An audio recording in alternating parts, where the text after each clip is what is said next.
There's no denying the fact that divorce is difficult, and divorce with children is even more difficult, especially if your ex is making the co-parenting relationship difficult. So what I have for you today are some thoughts on those things that you can control and those things that you cannot control when it comes to your child's life after divorce. So first, what you can control when it comes to their other parent. You know that you shouldn't badmouth them. You know that you need to preserve their role in your child's life. You know, after all, they may be your ex-spouse, but there's really no such thing as an ex-parent. And so you do need to modify what you say. You need to also make sure that you maintain access to the other parent for the child. It's not your place to act as gatekeeper and to tell them that they can't have contact with their other parent, barring extreme circumstances. Now, here's the hard part, though. Here's what you can't control. You can't control the relationship that the other parent has with your children. And I know how heartbreaking that can be. The last thing you ever wanted for your children was to grow up in a divorced home. Maybe you experienced that yourself and you promised that your children's life would be different. Or maybe that was just your greatest fear and family's always been important to you. And now they're in that situation. But here's the thing, when it comes to the relationship with the other parent, you can provide access, you can provide opportunity, but you cannot fix that relationship and you cannot maintain that relationship. And it may be one that never fully develops. It may happen at some point down the road. For your child's sake, I hope it does. But that's one of those that you need to let go of because you can't make that happen for them. Another thing that you can control after divorce for your children is their safety. From the moment that you found out you were having a child, you probably, felt like a mama or papa bear, about your baby. It's your job to make sure that they're okay. And that hasn't changed. And so you need to make sure that when they're out of your sight, that they're still safe. So if they start talking to you about things that are legitimately concerning, you need to ask questions, you need to investigate, and if appropriate, you might need to notify the lawyers or even the police. Because no matter what, you are still their parent and you need to make sure that those kids are okay. Here's the flip side, though. You cannot control their experience. And I know it's so hard. I like to, sort of relate sending your child to the other parent's home for a while, to sending them off to kindergarten or to preschool, whenever you first let them out of your sight. Up until that point, every moment of every day basically was spent with you and you controlled the way that they experienced the world. But once you sent them off to school, you were no longer the only one in control of what they experienced. Well, it's similar when they're going to the other parent. They might be fed foods that you don't allow in your home. Maybe they're watching movies that aren't the ones that you would prefer. Maybe they get more screen time than you allow. Maybe homework is allowed to be maybe not so well done. But the thing is, those are not your life critical decisions. Those aren't the real choices that are going to put your child in danger.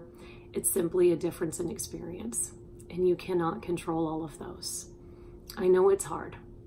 But all you can do is continue to imprint your beliefs and your values on your children when they're with you.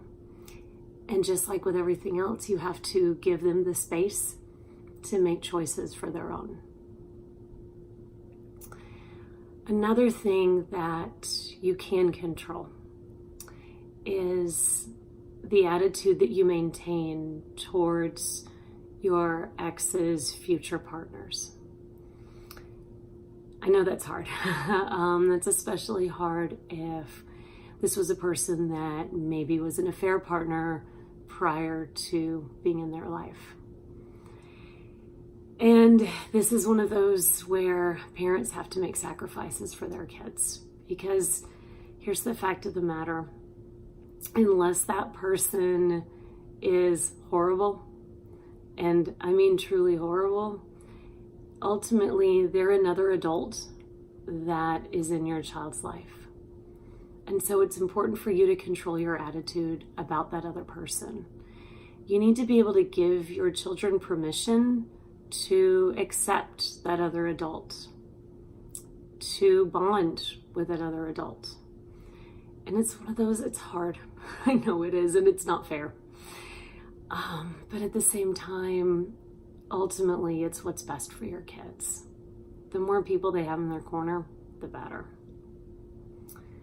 And then the part you can't control, you cannot control who your ex picks to be their partner. And I know that in some ways it feels weird, because this was somebody that you probably had some influence over for several years, and now they're off doing their own thing.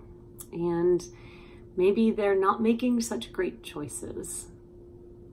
But you know what? That's their decision to make. And again, unless this person is truly bad for your children, let them make that choice. Now, you definitely can encourage them to not introduce their partner or partners to the kids too quickly. You know, there's plenty of research out there that shows that it's better to wait, until the relationship is a little bit more serious, until you bring the kids in. But ultimately, that may not be something you can control either. So you can't control who they pick, but you can control how you view it. And then the final thing, you can encourage your children to talk.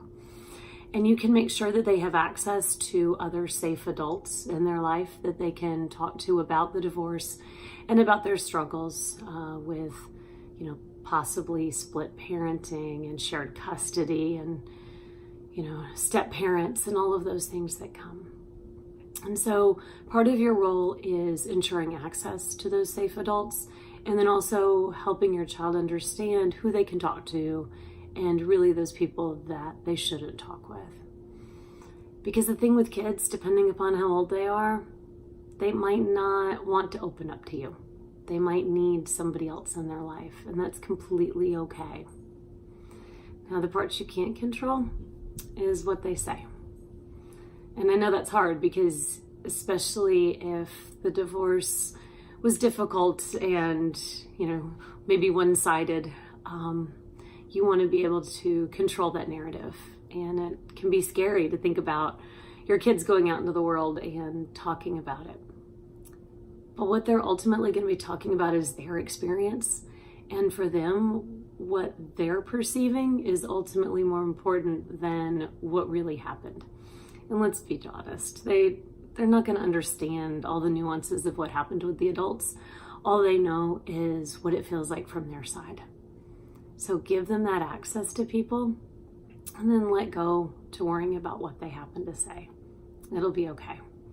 Plus, as a teacher, I can promise you that I always take what any child says about their home life with a grain of salt. So don't worry. Ultimately, one of the biggest things that you can control is your child's overall view of the situation. They're dealing with something difficult. You're dealing with something difficult. Your kids are watching you. They're watching how you navigate this. Are you pointing fingers? Are you caught up in blame? Are you being the victim? Or instead, are you taking the mindset of, stuff happens. Sometimes life is hard. Sometimes things happen that we don't want. Loss is part of life. But that doesn't mean that we have to stop living. So one of the best things that you can do and that you can control is how you choose to coach your children through this, so that this becomes a part of their story, but it's not their only story.